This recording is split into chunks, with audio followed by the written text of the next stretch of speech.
Good afternoon. Sorry to be a few minutes late. Just start with a couple things. Earlier today, Evan Gershkovich appeared in a courtroom in Yekaterinburg, Russia. We have been clear from the start that journalism is not a crime and that Evan should never have been detained in the first place. What happened today was a performance put on by Russian authorities to justify their repression of journalists and independent voices.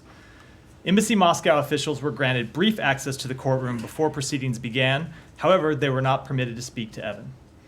Russia should stop using individuals like Evan Gershkovich and Paul Whelan as bargaining chips. They should both be released immediately, and I can attest to both Evan and Paul and their families that the United States will not rest until we have brought both of them home. And then on one note, just much closer to home, so this is the last week of Nathan Tech, the deputy spokesperson, who is ending his tour in the spokesperson's office at the end of the week and moving on to hopefully greener pastures. He has been, agreed. Nathan has been an absolute joy to work with, one of the people that makes this place really work, does a lot of hard things and makes them look easy. And I've appreciated him, appreciated all his efforts on behalf of the spokesperson's office, and wish him well in his next endeavors. So thank you, Nathan. And with that, Matt. Right, sorry, I was late, so I'll defer to. Can we just follow up on Evan while Sure. you start with that? Given officials in the Biden administration have said, once a trial begins, it's not highly likely that there will be a deal to secure that person's release. Now that we're seeing this trial begin, what do you guys expect in terms of the likelihood of any deal coming to fruition in the near term here? I don't want to make any kind of public assessment or speak to negotiations that happen, of course, in private. We have been working to bring both Evan and Paul home since they were detained. And as we've said, we have put a significant offer on the table some months ago. We continue to work privately to try to secure their release. We shouldn't have to do that. They should both be released immediately, but we will continue our efforts. Those have been happening before Evan's trial. They will continue during the trial, and should he be convicted, which of course he will be, it's not a free trial, they will continue after the trial, but we want to see him returned home immediately. And that significant offer that you guys have repeatedly referred to that was put on the table months ago, has that offer been re-upped in any way or changed and put back on the table in any way? Or are we still standing at that singular offer that you guys keep pointing back to? I just don't want to speak to this in public. I don't want to negotiate in public. I've seen that Russian officials have made comments about this matter in recent days, and I don't want to respond to those either. We are working day and night to try to secure the release of both Evan and Paul, and that will continue. Just follow up. Yeah. I understood correctly, the embassy officials were ushered out prior to the. They were there before the start of the hearing, and they were not allowed to attend the hearing itself. Thank you. What can you tell us about his condition? We all saw his pictures from this glass, behind the glass cage. Where is he being held right now during the trial? I can follow up with you that off. I don't have it here at the podium. I can follow up with this where he's being held off. Did embassy officials have a chance to interact with him? They did not. I said that in my opening statements.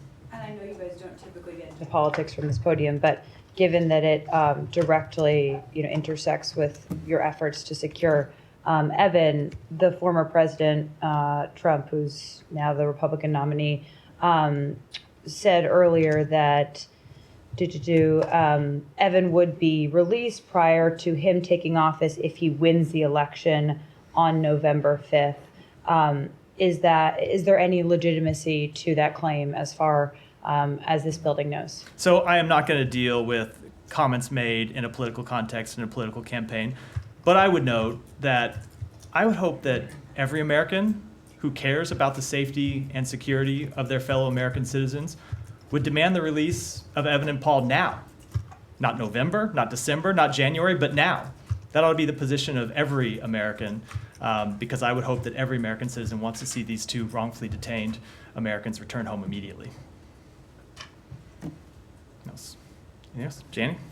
Thank you very much. And two questions. North Korea's launched another ballistic missiles early yesterday morning, and following the spray of garbage balloons into South Korea. Due to the impact of these trash balloons operation at international airport are being disrupted and flight cancellation occurred. What comment can you make on this? We continue to call on the DPRK to refrain from these provocative actions and return to diplomacy. And the Russian deputy foreign minister said that South Korea must retaliate North Korea and Russia recent agreement. On the other hand, it was announced that the North Korean workers would be dispatched to reconstruction for Donetsk, Ukraine. How do you view this? So I don't have any specific comment on that. I had not seen that report, but obviously we have been quite concerned about the burgeoning relationship between North Korea and Russia. Obviously Donetsk is part of Ukraine, not part of Russia. And so any kind of increased cooperation between those two countries when it relates to activities on occupied Ukrainian territory is something that we would oppose. Thank you. So, yeah. Moving on to Julian Assange, now that he's free and in Australia, are you satisfied with the outcome of this? And can you give us any details on the diplomatic negotiations that went ongoing between Australia, the U.S., U.K., and all that? Give us any light on that. So with respect to the first question, I'm not going to have any comment, only because under our system we have an independent Justice Department that makes its own decisions on these matters, and it's appropriate that they be the ones that speak to them and not have other departments in the United States weighing in one way or the other. That has always been the case, but of course we have confidence in our colleagues at the Justice Department to make these decisions and make them in full with the full interest of the United States in mind. As it pertains to involvement of the State Department, I can tell you it was very limited. Only in the last few days, this was a matter that was handled by the Justice Department through law enforcement channels. There was some small coordination role between our embassy and the Australian government just in the past few days, but this was, other than that, a law enforcement matter handled through law enforcement channels. But are you satisfied that the case is over? So look, the Justice Department has spoken to that, and I don't have anything to add. Obviously, the ambassador put out a statement that said we were happy to work with our Australian colleagues on it, and that remains the case. I do think it is important when we talk about Julian Assange to remind the world that the actions for which he was indicted and for which he has now pled guilty are actions that put the lives of our partners, our allies, and our diplomats at risk, especially those who work in dangerous places like Afghanistan and Iraq. This was some years ago now, almost 15 years ago, so I think the world has forgotten much of it. But if you recall, when WikiLeaks first disseminated and published State Department documents, State Department cables, they did so without redacting names. They just threw them out there for the world to see. And so the documents they published gave identifying information of individuals who were in contact with the State Department. That included opposition leaders, human rights activists around the world, whose positions were put in some danger because of their public disclosure. It also chilled the ability of American personnel to build relationships and have frank conversations with them. And at the time, those of you who covered the State Department at the time will probably remember that in the days leading up to that release, the State Department really had to scramble to get people out of danger, to move them out of harm's way. It was an extraordinary effort performed by dozens of government officials around the world, but that doesn't change the danger that those actions put innocent people all around the world in through no fault of their own. And that's, of course, not even to mention the further actions by WikiLeaks down the road to essentially serve as a conduit for Russian intelligence interfering in the U.S. presidential election. Sorry, Matt. So I actually did cover the State Department back then, and I don't remember there being any public, there was a public concern that was raised about the potential security risk posed to sources who might have been quoted. Was there actually any, did you ever discover anyone who was injured, killed, had to go into hiding because of them? So a few things about that. One, I can't give you a definitive answer only because I wasn't here at the time and so much time. And okay, so hold on. Matt, let me finish. I have a full answer on it. Okay. One, I can't speak to that because it was some years ago, and I don't have a full accounting of what happened. But number two, the State Department did an extraordinary amount of work when we found out that these cables were going to be published to get people out of harm's way, to go around and look at what might become public and take action so people that would be put in danger would be put out of harm's way. But third, if you drive drunk down the street and get pulled over for drunk driving, the fact that you didn't crash into another car and kill someone doesn't get you out of the reckless actions and the endangerment that you put your fellow citizens in. And it's the same thing. The same principle applies here. Right. Well, I don't think that it does. But the fact of the matter is that the State Department has been, at least as far as I know, and maybe I'm wrong, but has never been able to point to anyone who was compromised or killed or put at risk because of this. Their identities were compromised. The State Department Well, went to great work to get people out of harm's way, to prevent that very action from Do happening. you know how many people about? As I said, this was some time ago. I was in the government at the time, not at the State Department. I'd have to go back and look at it, but I do know that there was work around the world, especially in places like Afghanistan, Iraq, and other places around the world where they did have to do a great amount of work to kind of move people out Well, of harm's way. one of your predecessors, P.J. Crowley, who was standing at the podium at the time, went to great pains to talk about the potential damage that could or would be caused by these revelations. And unless I missed it, I didn't hear that there was any. As I said, number one, the department went to a great amount of effort to avoid people being put in harm's way, but it doesn't absolve anyone of their responsibility. I know, but I know you're not. But it's an important point. Just because people were able to mitigate the harm done by your actions, that doesn't absolve you of your actions in the first place. Okay. Shannon, go ahead. Oh, I'm sorry. Oh yeah. You said there was some small coordination between the U.S. and Australia over the last couple of days. Was that involving the Just flight? with relation to his landing and transfer in Australia. Yeah. Can I ask a follow-up? It said in the Sure. agreement that Mr Assange will not be able to enter the United States without permission. Who will he be seeking permission from? Who would grant that permission, and how would that happen if that were to occur? It would. So I'm not going to speak to provisions in what was a Justice Department plea agreement, but that would be handled, as is the case for anyone seeking permission to enter the United States. And in the judgment, the sentencing part of the judgment, the judge noted that there were no victims of Mr Assange's behaviour, which is part of the reason that the sentence was what it was. Do you disagree with that? Do you think there were victims of his actions? I'm not going to speak to a comment made by a judge in a ruling. It would never be appropriate for me to do so, but I stand by the comments I made just a moment ago. What?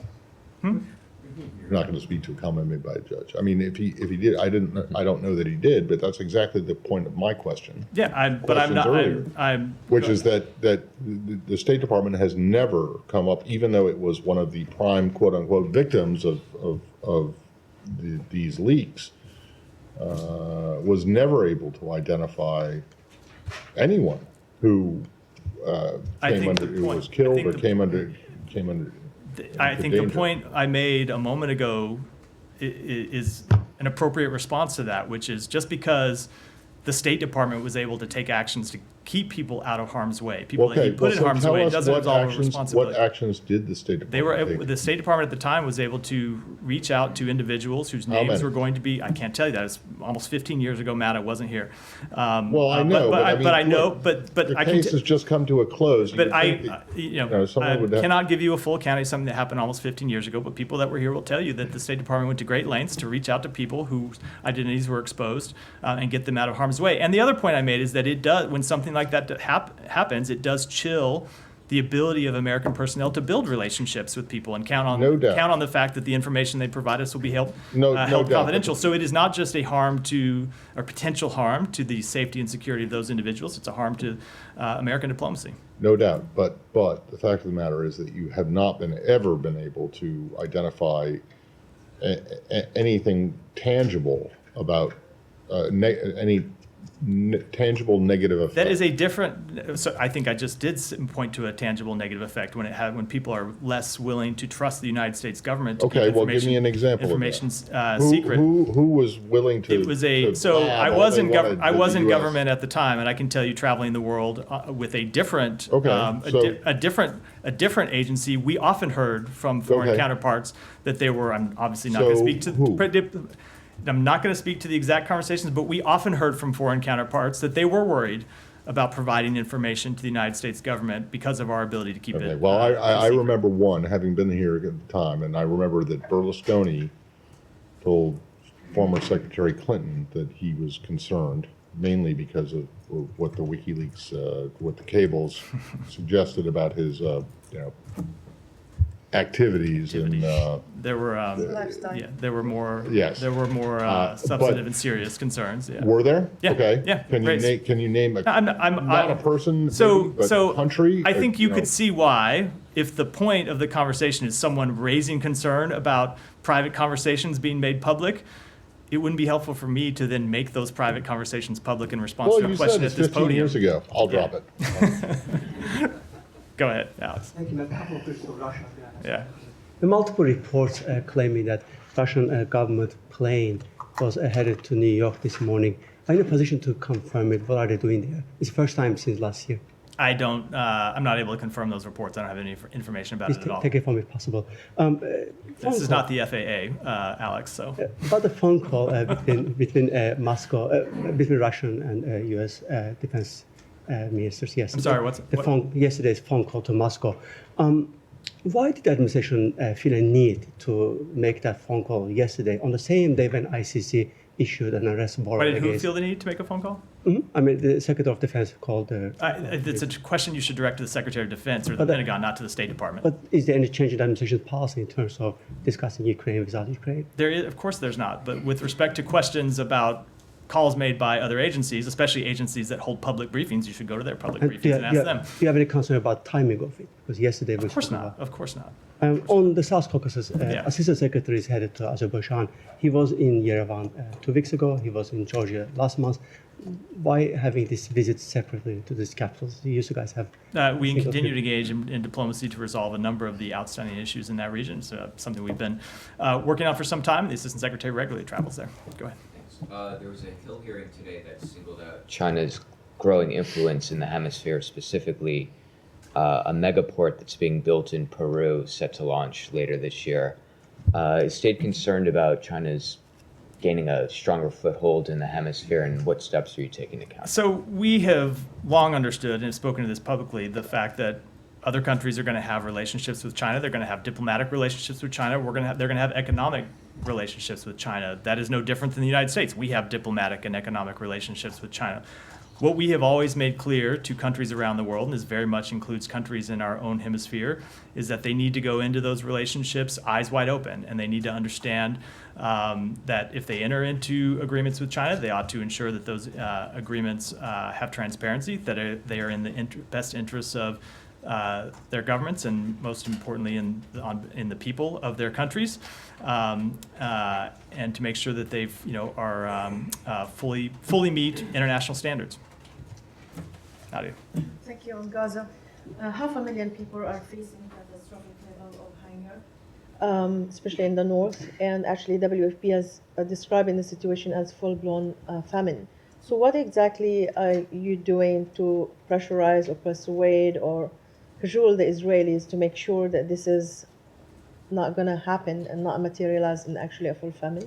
So we continue to work day and night. Our special envoy for Middle East humanitarian issues is back in the region today after being back in Washington for consultations around Minister Gallant's visit. She's back in the region working on this exact issue today, trying to not just get humanitarian aid into Gaza, but most importantly, make sure it is distributed around Gaza. I think everyone's aware that has been the chief impediment to actually getting food to the Palestinian people. It's not getting aid into the pier, it's not getting aid into Kerem Shalom, it's then making sure that it can be distributed from those points onward. We have had a number of discussions between, we have been involved in a number of discussions in the past few days between the various United Nations agencies and various components of the Israeli government to try to work through some security challenges that the UN is currently facing. To deliver humanitarian assistance.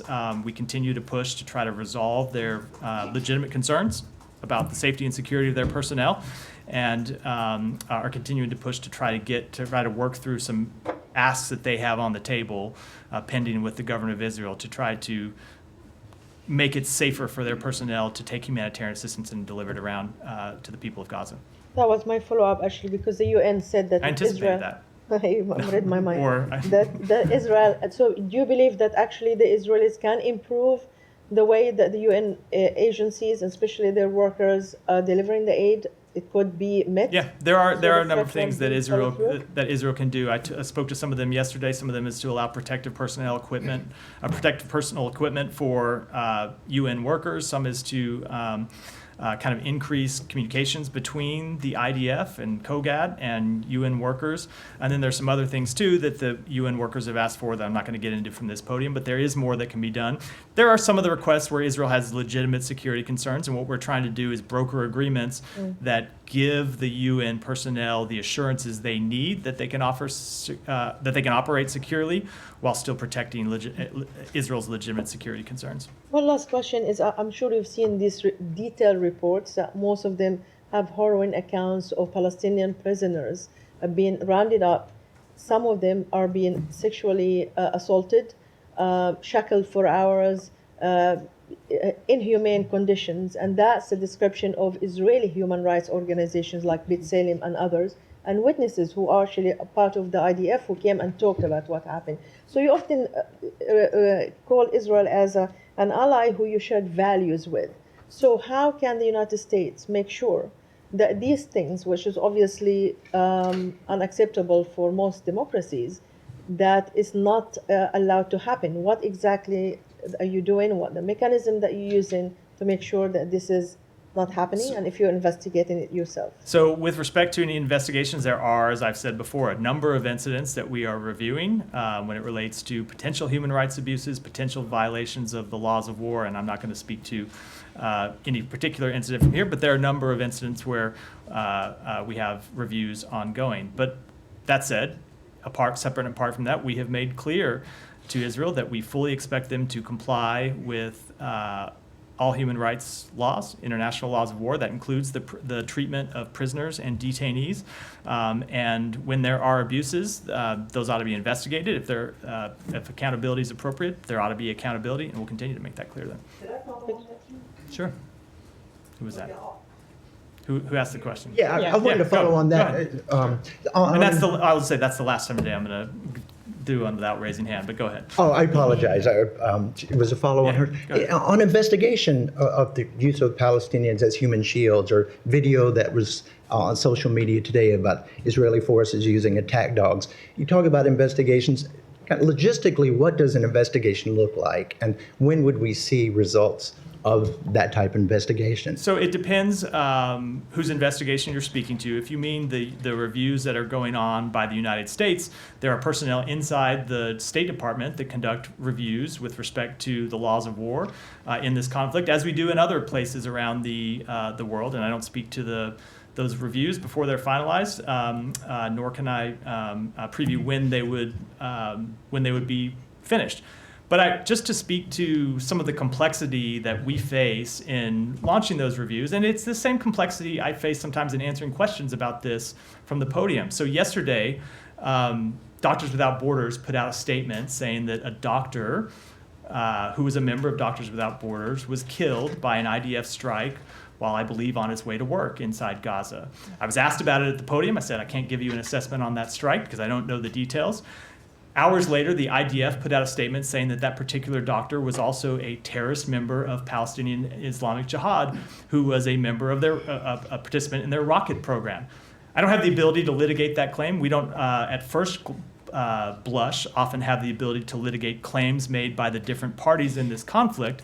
And so I know sometimes when I'm asked to pronounce judgment, it's frustrating that we can't do it. But the incident yesterday is the exact situation why oftentimes in the middle of a conflict, it is difficult to draw definitive conclusions when there is conflicting information that we all face. So I will say, as it pertains to our reviews, we collect information from all the relevant parties. As we said when we released a report on this matter some time ago, we have open inquiries to the government of Israel asking for information about these specific incidents, and we'll continue. Those reviews will continue. Sorry, on this, though, do you have any reason to believe that the IDF claim is more credible than the MSF claim? So both things can be true. What MSF claimed was that he was a doctor who was a member of MSF. Okay. What Israel claimed Are you is that saying that that's wrong? No, I'm not saying that's wrong. Oh. What Israel claimed is that he was a doctor who was a member of MSF who was also a terrorist involved in Palestinian Islamic Jihad's rocket program. My point is, Okay. neither of those are And- United and- States verified information. So I'm when I not get asked familiar about a with strike, the IDF claim, but he was a doctor and he was also involved in in Hamas's missile program, rocket program, rocket program. Yeah. Yeah. How? I don't know that, but that goes Didn't to my. the IDF tell you? They put out a statement on this. This what goes was to he my doing? this goes to my exact point that you see claims made by various parties on the ground, and then oftentimes you see conflicting claims made by the IDF. We will reach out to our Look, Israeli there are partners plenty about. of instances- Hold on. We will reach out to our Israeli partners for more information about these. But oftentimes, when I'm asked for definitive conclusions about the specifics of a strike, we are operating on incomplete information, and that's why as frustrating as it is why I can't Well, offer a there definitive are conclusion plenty about of any one instances strike. in history where physicians have been, also criminals of some kind. That's my yeah. But you're just saying, well, MSF, which is a respectable organization, IDF, a respectable organization, but they have completely different views. So you guys need to come in and in the middle and decide what, And that's Don't you? That is what we do with respect to the ongoing assessments. That's the point I was making. 2 points I was making. One, with respect to ongoing assessments, when you look at that information environment, sometimes that's why it takes time to reach a definitive conclusion, because things aren't as simple as they appear at first blush, right? I get a question about it. Hold on. I get a question about it yesterday. No, I it know. could be as simple as they were at first blush. You just don't. You don't know. Exactly right, and you don't know. The second thing is that's why it's hard oftentimes to give definitive answers when I get asked about this from the podium, because information changes, more information comes to light, and maybe that information is correct, maybe it's not. We try to gather it and make definitive determinations. But Matt, don't you make assessment to other countries when you don't have equally the same information? Whether it's Iran, whether it is China, whether even an ally, Russia or Ukraine or others. So is it just with Israel that you're always unable to make that conclusive results, or is it just because you don't have the information? So first of all, I would say there are times when it is quite obvious what happened, and we do make specific determinations very quickly. So look at the World Central Kitchen strike, where it's quite obvious within a few hours, within certainly the first 24 hours, what happened and that it was a mistaken strike, and we spoke to that exactly. Other times, it is less clear. So that's the first thing. But then I would say, with respect to Israel, as with any other country, we make determinations based on the information that's available to us. We reach out, in this case, to NGOs and others who are on the ground, and we reach out to the government of Israel when trying to make assessments about individual strikes before making any definitive conclusions. But you do accept at least what both sides agree on, that this person was a doctor. I have no reason to dispute that. I have no reason to dispute at all that he was a doctor. And to be clear, sorry. Yeah. And That's funny. sorry, no laughing matter. But and to be clear, you have explicitly asked Israel for evidence that this doctor was involved in Hamas. I don't know if we have pertains to this strike. We often do. Will you? Hold on, I'm saying we often do when it comes to strikes like these, when there are claims of human rights abuses or claims of civilian casualties. It is regular practice for us to do so through our embassy in Jerusalem. I can't say we've done so in this case, but it would be normal practice for us to have done so. I just haven't verified that we did in this one specific one, or that we're not doing it in the coming days, but it would be our standard practice to do so, yes. Can we move to Kenya? Sure. I'm sure we can move back later. So, according to the White House, the administration has been in touch with the Kenyan government after the shootings of protesters yesterday. You expressed concern about the violence, but since then, the Kenya has withdrawn the bill that was being discussed. Is that something that the U.S. sort of pushed for or welcomes? So I won't speak to the withdrawing of the bill. That ultimately is a matter for the Kenyan government to determine. I will say that in our conversations with the Kenyan government, what we did is tell them that the freedom of peaceful assembly and habeas corpus are rights that are enshrined in the Kenyan Constitution, and we urge them to ensure that the Kenyan security forces use non-lethal methods and prevent civilian harm in responding to any security concerns. Yesterday, I think in the White House comments today, that it talked about reports of violence against protesters. It sounds like you have a little bit more of a solid conclusion. Like, do you have an understanding of what actually happened? Yeah, we've seen well-documented reports of violence against protesters, and what we have said is in our conversation with the Kenyan government is that they should use non-lethal methods and prevent civilian harm in dealing with peaceful protests. And this is the same country that has obviously sent police to Haiti for this multinational security support mission. Does that raise concerns to you about if you've got those particular concerns about how Kenyan security forces are operating, inside their country, should we be concerned about how they're going to operate now in Haiti? So a few things with respect to that. Number one, all MSS mission personnel, both from Kenya and from other countries that we expect to participate in the MSS, receive pre-deployment training. That is in accordance with UN training standards for similar UN missions, including training on human rights, child protection, countering sexual and gender-based violence. We've also worked with Kenya and other partners to integrate critically important accountability and oversight measures in accordance with the authorizing UN Security Council resolution.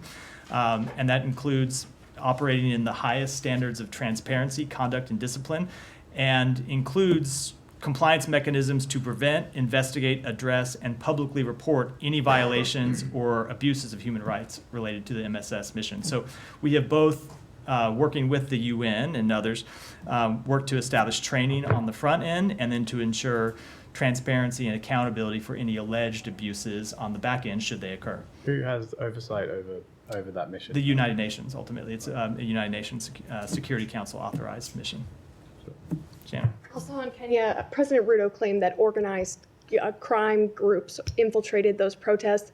Is that a claim that they've also repeated in your private conversations? And also, do you see any validity that happened? So I'm not going to speak to private conversations, and I can't assess the validity of that or not. I would say, in addition to the point I made about restraint by Kenyan security forces, we do urge Kenyan protesters not to put anyone, including government officials, in harm's way. Protests should remain peaceful in Kenya, as they should remain peaceful all around the world. Yeah, Peter. This morning, the Secretary released the 2023 International Religious Freedom Report, where there's a considerable chapter on Iran. Today is also the International Day in support of victims of torture, torture is rampant in Iranian jails, per your own annual reports on human rights in Iran. On Tuesday, yesterday, a group of political prisoners in Iran, they asked that the world pay more attention to the human rights situation in Iran, especially in view of the recent comment by Ali Khamenei that among the officials of the judiciary system, he was saying, ignore international or Western, quote unquote, Western human rights standards, and only national laws apply. Now, I was wondering, besides sanctions against Iranian officials, what other alternatives do you have to try to secure Iranian people's human rights? So first of all, we absolutely agree that the world should pay more attention to the oppression of the Iranian people. And one of the things that we have done since the outset of this administration is to work to highlight human rights abuses inside Iran, highlight crackdowns on the freedom of the Iranian people. And we do that not just through our bilateral engagements around the world. We do it through public reports that we issue. You referred to one of them. And we also do it working through international fora, where we consistently raise the regime's brutal crackdown and brutal repression of the Iranian people, and encourage other countries to raise their voices and object to it publicly and object to it privately. We also take measures to ensure that the Iranian people can stay connected to the outside world. We've talked before, you've heard me talk before from this podium about what we have done to ensure that they have access to the internet through VPNs, so the Iranian people can find out from independent news sources outside Iran more about what their government is doing. And then I do think the measures that we impose, the accountability measures that we impose, are important. We have imposed more than, I believe it's 600 sanctions and other measures on Iran and Iran-related entities since the outside of this administration. Some of those are for their support for terrorism and other destabilizing actions, but a number of them are for their oppression of the Iranian people, and we will continue to take those actions as appropriate. But Matt, sanctions are not helping people. Well, so my point is sanctions are just one of the tools in our arsenal, ultimately calling out that oppression, making sure other countries focus on it, and we wish more countries would. Let's be perfectly frank. It would be, we would welcome other countries objecting to the brutal crackdowns of the Iranian people. We see some, of course, and to that statement, yes, a lot of them are in the Western world. We would welcome every country in the world speaking out against Iran's brutal crackdowns. And as I said, we also work to support the Iranian people, and those are the measures that we have available to us, and we will continue to use them. Well, clearly they're not going to listen, as Khamenei has said, to I certainly ignore. don't think the regime in Tehran is going to listen, but as I said, we're going to continue to try to make sure the Iranian people can also get information from outside sources, and we support the Iranian people in their rights to exercise their freedom of expression and other basic rights available to them. Go ahead. Thank you, Matt. Staying on the religious in your report, in the Iraqi section, it says that restrictions on freedom of religion remained widespread outside of Kurdistan, but in some parts of the Iraq. And also, there are continual reports of violence by the armed groups, sectarian groups like Iranian-backed groups on the religious minority in Iraq, especially in Sinjar, the people, Yazidi people, they fear to go back to their region because of these groups.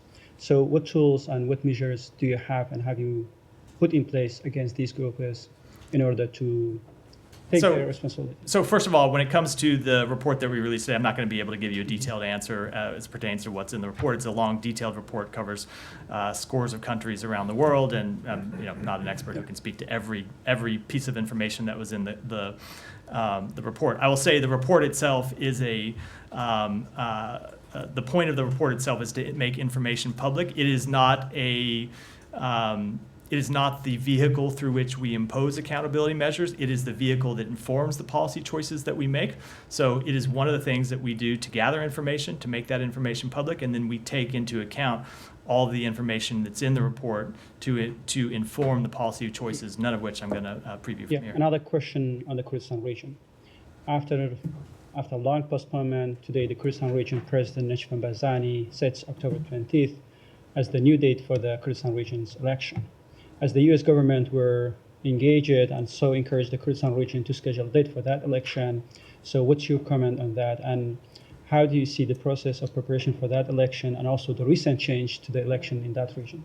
So we welcome the announcement of parliamentary elections on October 20th in the Iraqi Kurdistan region. Elections are a vital element of the democratic process, and we expect the authorities to ensure that they are free, transparent, and occur without further delay. And we appreciate the Iraqi Kurdistan region's president's efforts to reach agreement between all parties. Go ahead. The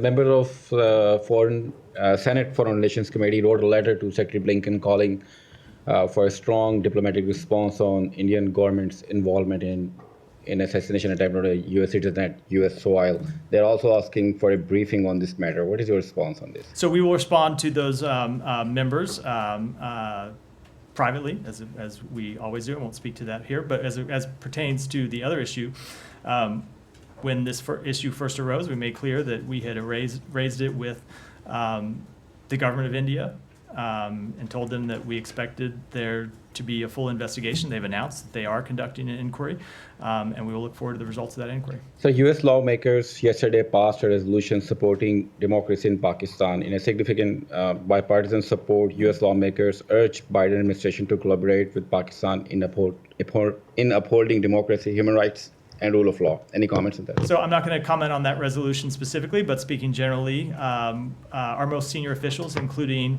Secretary Blinken and Ambassador Blum, have consistently, both privately and publicly, urged Pakistan to respect the rights of its people and live with its constitutional and international obligations.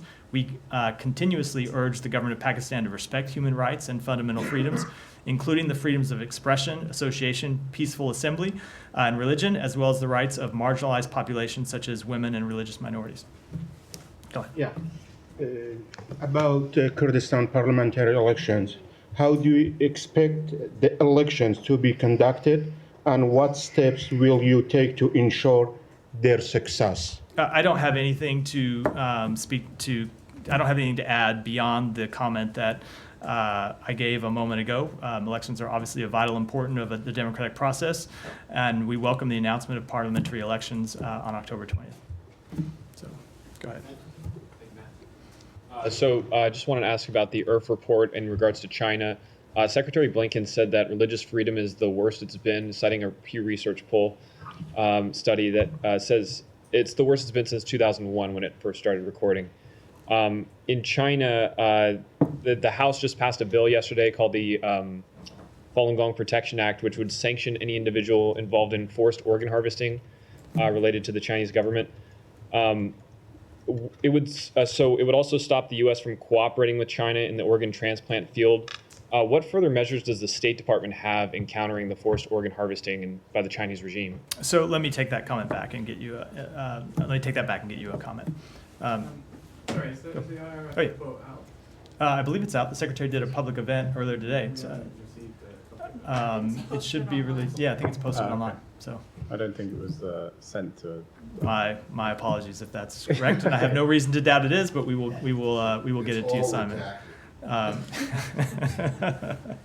right, thank you, sir. Two questions, please. One is as far as talking about democracy and U.S.-India relations.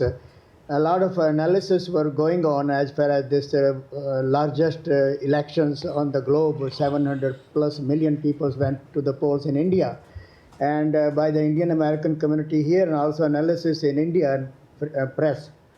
What they are saying is that many groups and people here in the U.S., they undermined the democracy of India, that they wanted to break the democracy or the government there. What happened, a lot of people here, they have admitted that they have sent a lot of money from here, including a billionaire, to defeat Prime Minister Modi or undermine the democracy in India. What I'm asking you here, do we follow all these things as far as the largest democracy, India, and the oldest democracy, the United States of America? And so many reports also have come out, and we're going through so many ups and downs between the two countries, but relations are greater. All the officials here in India are talking about. So where we stand about this in the future as far as undermining the democracy in India because of some groups they might not like or they hate something in India, or maybe Prime Minister Modi or the democracy there.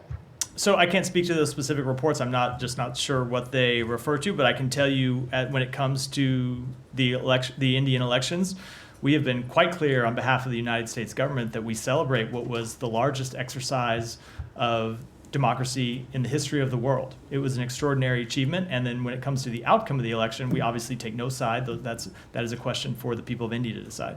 And thank you so much. And before I go, my second question, if I just follow quickly on this one, Prime Minister Modi said that he is a friend with every leader around the globe, and he has very good relations with President Biden and the United States, and we have no ill of any kind against anybody, and I have never done anything wrong with anybody, and why they have been doing this to me. That's what he said, but anyway, it's a statement. My second question is, sir, that as far as Afghanistan is concerned, there will be now a UN Women's Conference and Summit on Afghanistan, and what they are saying now before the conference that Taliban have broken their promise to the international global community they made, and women in Afghanistan are under, or girls, they cannot go to school, there is no freedom of press, no freedom of worship, nothing, and they are going through really a lot, and they are crying and they are helping need a help or asking help from the United States and from the global community to help them out. So if this is a reference to the UN-led Doha 3 conference, which I know they just announced, Yes, sir. it's ultimately defer to the UN to talk about the details of the meeting. The U.S. will participate. Both our special representative for Afghanistan, Tom West, and our special envoy for Afghan women, girls, and human rights, Rina Amari, will be attending. But I should note, they only committed to participate once they secured clarity regarding the substantive agenda, and more importantly, confirmed that there would be meaningful engagement at the conference with Afghan women and members of Afghan civil society. And so we will be participating in that conference because we will continue with the international community to impress upon the Taliban that they need to take seriously their obligations under the Doha Agreement, and that includes with regards to the treatment of women and girls, which of course continues to be appalling. Thank you very much, sir. So I know you talked about Kenya, that the U.S. is calling for the Kenyan forces to use non-lethal methods, but is the U.S. government investigating reports of abductions by police during these protests in Kenya? I just don't have any further comment to make other than what I already said about. Okay. Okay. And what's the latest on the Gaza pier? I would refer you to the Pentagon for that, but they have made clear over the last few days that the Gaza pier is operational. It is receiving aid. I think they had a number of reporters who were actually at the pier over the last couple of days. So yeah, it's operational. And is the U.S. concerned that Israel and Hezbollah will fight a full-scale war? We have made quite clear that we do not want to see further escalation, and we have been pursuing a diplomatic resolution to the situation along the Israel-Lebanese border. Thank you. Yeah. Big debate tomorrow. Has the secretary played any role whatsoever in debate? Which one is that? No, he is not. He is not. No. Played no role. No. Just one final question. Do you have anything to say on the report of the U.S. diplomat who died at a hotel in Kyiv, reportedly?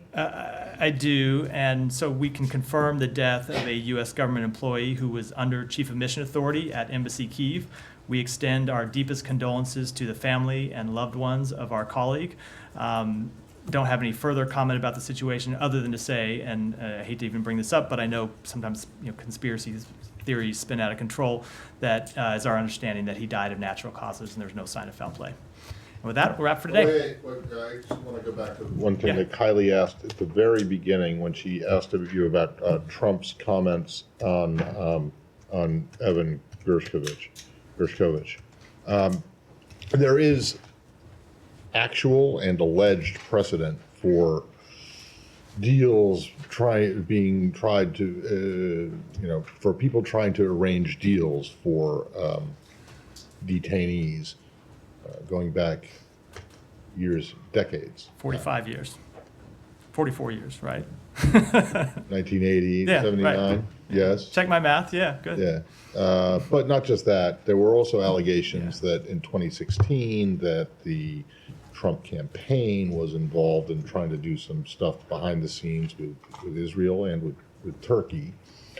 And then there are also maybe non-political campaign-related things, Bill Richardson's efforts and others of that ilk.